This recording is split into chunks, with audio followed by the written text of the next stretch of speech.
Alexander Ring, sinä olet pelannut itsesi maajoukkueeseen hyvin sisään ja Moldova-ottelu oli sinulta erinomainen. Miten Miksu Paatelainen kommentoi otteitasi pelin jälkeen?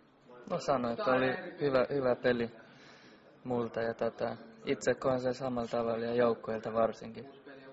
No jos ajatellaan nyt edessä olevaa Hollanti-ottelua, pelin luonne tulee muuttumaan radikaalisti siitä, mitä Moldova-peli oli, ja sinä keskikentällä joudut tekemään huomattavasti vielä enemmän töitä varmasti kuin Moldova-ottelussa. Minkälainen keskikenttä tasapaino tavallaan Hollantia vastaan on luvassa? No se pitää olla tiivis, se on se tärkein, että sieltä ei pelata väleistä ja olla aggressiivisia silloin, kun tulee meidän puoliskolle.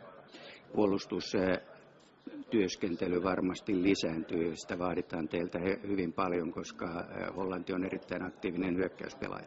No joo, kyllä näin se on, että meidän peli perustuu siihen tiiviiseen puolustukseen Hollantiin vastaan ja sitten pitää pelaa huolella hyökkäykset, kun voitetaan pallo.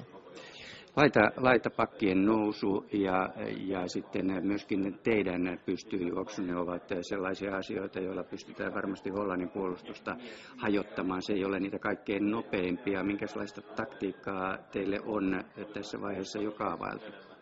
No siitä ei olla nyt kummin vielä puhuttu, että on yhdet treenit alla tänään ja varmaan perehdytään asiaa enemmän sitten illalla treeneissä. No, minkälaista ottelua sinä kaiken kaikkiaan odotat tästä Hollanti-pelistä noin pelillisesti? No vauhdikasta ja meiltä aggressiivista ja huolellista peliä. Se on se tärkein asia varmaan meille. Pelirohkeus on yksi sellainen asia, mitä Miksu Paatelainen on korostanut. Nyt on vastassa MM-kisojen 2. ja maailman ranking 1.